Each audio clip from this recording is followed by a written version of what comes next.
இப்படி இருக்கு, இந்த நூல்ல இப்படி இருக்கு, இதெல்லாம் இல்ல. எந்த நூல் எப்படி இருந்தா எனக்கு என்னடா நாசமா போறதுக்கு? எல்லாமே எழுதி வச்சிருக்கிறான், இல்லைன்னு சொல்லல. எதுல எழுதி வச்சிருக்கான்? அது பிரகாரமா நீ இருக்கிற? மரநூல் பிரகாரமா இருக்கிறான்?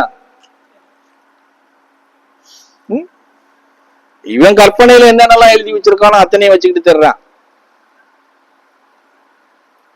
இவன் விதிமுறைகளை நம்ம நிறைய சொல்லலாம்.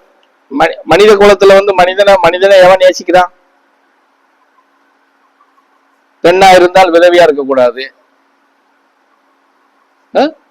குழந்தை பெறாதவளா இருந்தா அவளுக்கு பேரு விதவினா விதவின்னு பேர் வைக்கா. இப்ப கூட விதவிங்கிறது கொஞ்சம் நாகரீகமா இருக்கு. முன்னாடி முண்டைச்சின்னு சொல்லுவாங்க. என் சின்ன பிள்ளைகளால் நிறைய கேட்டிருக்கேன். ஒரு பெண் குழந்தை எடுக்கலன்னா மலடின்னு சொல்லுவாங்க. மலடின்னு சொல்ல மாட்டாங்க, மலட்டு முண்டன்னு சொல்லுவாங்க. தெரியுமா? மலடின்னு சொன்னா கூட ஒரு மலட்டு முண்டை அப்படின்னு சொல்லுவாங்க. அப்போ இந்த இடத்துல கணவன் மனைவி உங்க பாசையில ஒரு குழந்தைக்கு குழந்தை இல்லைன்னா பெண்ணுக்கு மாத்திரமா சாரும்? மலட்டு முண்டங்கிற வார்த்தை அப்ப ஆண்மகனுக்கு வரணும்ல, அவனுக்கு வராது. எப்படி? ஆண்மகனுக்கு வராது, பெண்ணுக்கு மாத்திரம் அந்த பேரை முத்திர குத்துவான். குழந்தை இல்லைன்னா விதவியே இருக்கிறான், ஒரு கணவன் மறைஞ்சிடுறாங்க, பெண் இருக்கிறா, கணவனை இழந்தவங்க, ஒரு ஆண்மகன் மனைவி இழந்துடுறான். அப்ப அவனும் விதவை தானே? அங்க அவனுக்கு விதவை கிடையாது, ஏன்னா அவன் ஆம்பளையான். இது யாரு பண்ணி வச்சா?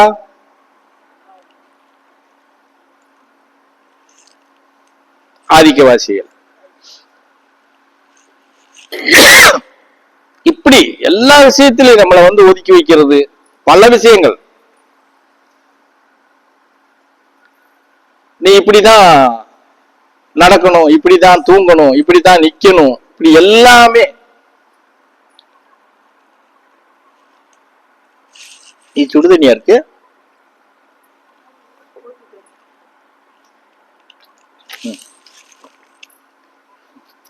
இதே மாதிரிதான் எல்லாமே. அவன் அன்னைக்கு நேரத்துக்கு உனக்கு என்ன செய்ய தோணுச்சோ அதெல்லாம் செஞ்சுக்கிட்டு இருந்தான்.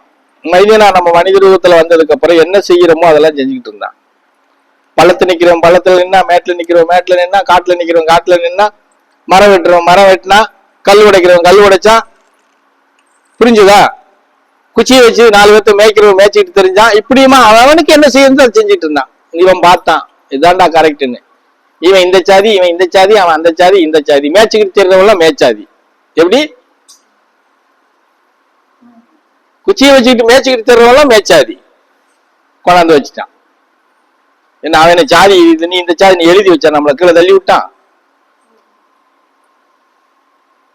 புரியுது என்ன சொல்றது? நீ இதை மேயிடா, 4 பேர்த்த கூட்டிட்டு போய் மேய்னு உட்காந்துட்டு ஒருத்தன் சொன்னான் பாரு. இவன் 4 பேர்த்த கூட்டிட்டு போய் நாங்க மேயிடா, இந்த இவங்களுக்கு மேயிடா உட்காந்துட்டு சொன்னான் பாரு. இவன் ஆதிக்கவாசி. மேய்ச்சிக்கிட்டு தருவ மேய்ச்சாதி, உட்காந்துக்கிட்டு சொன்னவன் ஆதிக்கவாசி, அதிகார வர்க்கத்துல வரான். இது என்ன படைச்ச இறைவனா நமக்கு இதெல்லாம் வச்சான்? அப்ப இதெல்லாம் எப்படி நம்ம நம்பி எப்படி பயணம் பண்ண முடியும்?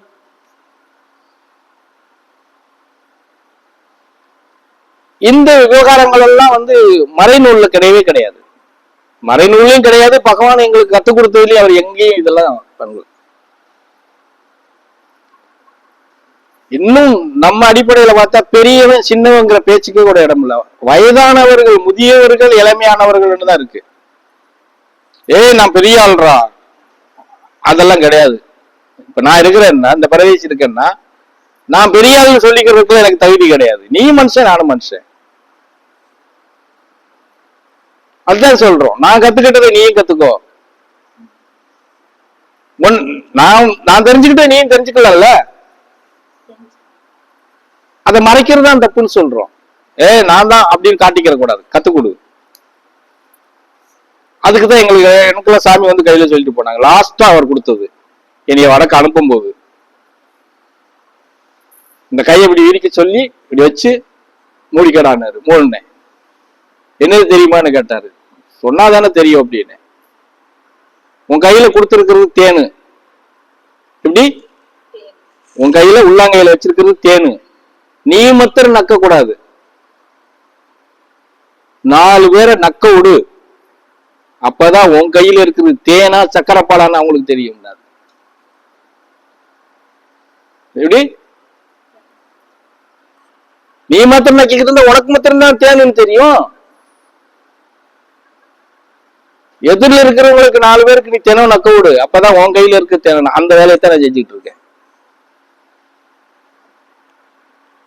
புரியுதா? நீ கத்துக்கிட்டத நீ மாத்திரம் மூடி வச்சுக்கிட்டு இருக்காத.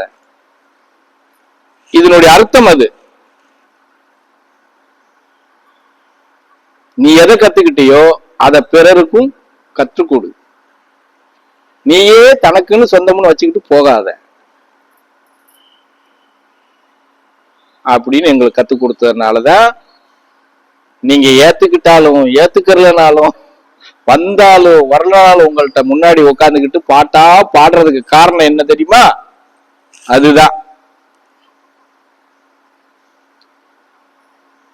வேண்டாம்னு போயிடலாம். அட நமக்கு எதுக்குடா நக்குறான் நக்காம போறான் நமக்கு என்ன அப்படின்னு கூட போயிடலாம். அந்த மாதிரி போயிடுவாங்க அப்படின்னு அவரும் நினைச்சு வாக்குறுதி கூட வாங்கியிருக்கிறாரு. உதறிட்டு போயிடக்கூடாது அப்படின்னு சத்தியப்பிரமாணம் கூட வாங்கியிருக்காரு. சரி, இருக்கிறது வரைக்கும் தானே நக்க முடியும். 4 பேரு 10 பேரு 40 பேர் நக்கிட்டா இருக்கிறது காஞ்சி போகும்ல. அதுக்கப்புறம் நான் என்ன பண்றது? என் கேள்வி. போடா போடா, இறைக்க இறைக்க சுரக்குண்டா போடா, இல்லங்காம இருக்கும். இது உனக்கு நான் பண்ற சத்திய பிரமாணம்டான்னு இருந்தாரு. புரிஞ்சதா? எந்த காலத்திலையும் ஓட கொடுக்க மாட்டேன்னு நான் ஓட மாட்டேன். நான் இந்த பரதேசி பிரமாணம் பண்ணிருக்கேன். புரிஞ்சதா? உணராம சுரந்துகிட்டே இருக்கும் போ, அவரு கொடுத்திருக்காரு. அப்போ குறிவார்த்தைக்கு மறுவார்த்தை பேசக்கூடாதுங்கிற மறுவார்த்தை பேசக்கூடாது. கொடுத்த வேலைக்கு மறு வேலை திரும்ப கூடாது. இந்த சத்திய பிரமாணம் பண்ணியிருக்கேன். எந்த காலகட்டத்திலையும் எந்த நேரத்திலையும் எந்த இம்சையிலையும் எந்த துயரமான சூழ்நிலையிலையும் உன்னை பாதுகாக்கிறதுல நான் கைவிட மாட்டேன். அவரு சத்திய பிரமாணம் பண்ணியிருக்காரு. புரிஞ்சதா? இப்படி எங்களுக்குள்ள இந்த பகிர்வுகள் நாங்க பண்ணிட்டு தான் இன்னைக்கு நான் இவ்வளவு தைரியமா பயணம் பண்றதுக்கு காரணம் கூட. நான் பல முறை சொல்லியிருக்கேனா, ஏதாவது பிரச்சனை நான் உங்ககிட்ட பேச மாட்டேன், கேட்க மாட்டேன். எப்படி? நீ ஏன் பேசுன திட்டின என் மேல கல் எடுத்து அடிச்சுன்னு கூட கேட்க மாட்டேன். நான் அமைதியாக இருப்பேன். கேட்கிறோம் ஒருத்தருக்கு அவன் உன்னைய பாத்துக்குருவான். இன்னைக்கெல்லாம் நான் உங்களுக்கு எங்களுக்குள்ள இருக்கிற இதெல்லாம் ரகசியமான பரிமாற்றங்கள். புரிஞ்சுதானே சொல்றது? இது எப்ப வருது? இது எப்ப வருது?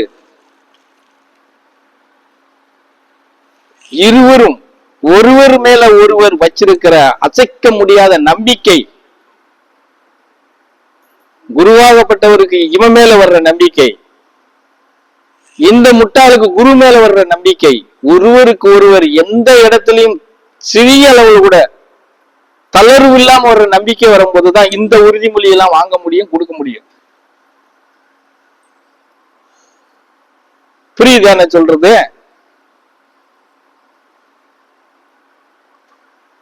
அந்த அளவுக்கு உங்களுக்கு நம்பிக்கை வரலன்னா கூட நான் என்ன சொல்றேன்னா, தன் நிலையை தன்னை காப்பாத்திக்கிறதுக்கு உண்டான நம்பிக்கையாவது உங்கள்கிட்ட வரணும் இல்லையா? அதுக்குதான் சொல்றேன், உங்க பயணத்து மேல முழு நம்பிக்கை வைங்கன்னு சொல்றது காரணமே அதுதான்.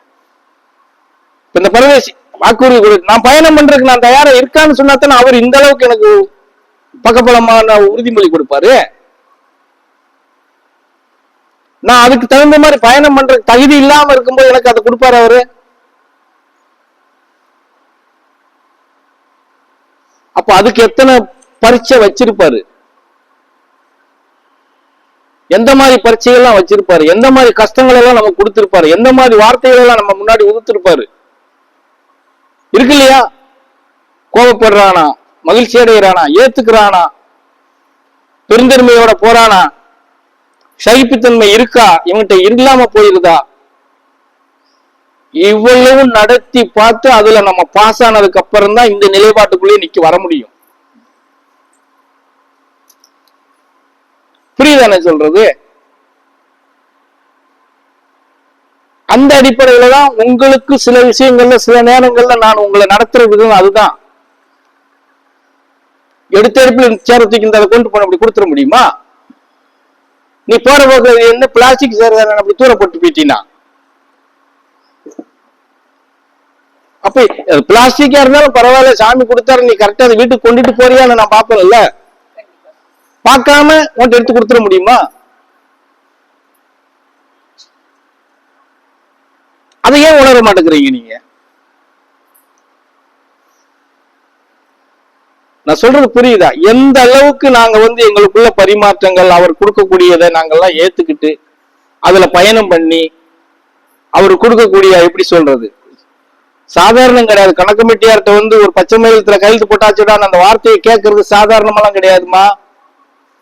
எத்தனையோ பேர் குதிரை கொம்ப மாதிரி நின்னவெல்லாம் தோத்து போயிட்டு ஓடி போயிருக்கான்.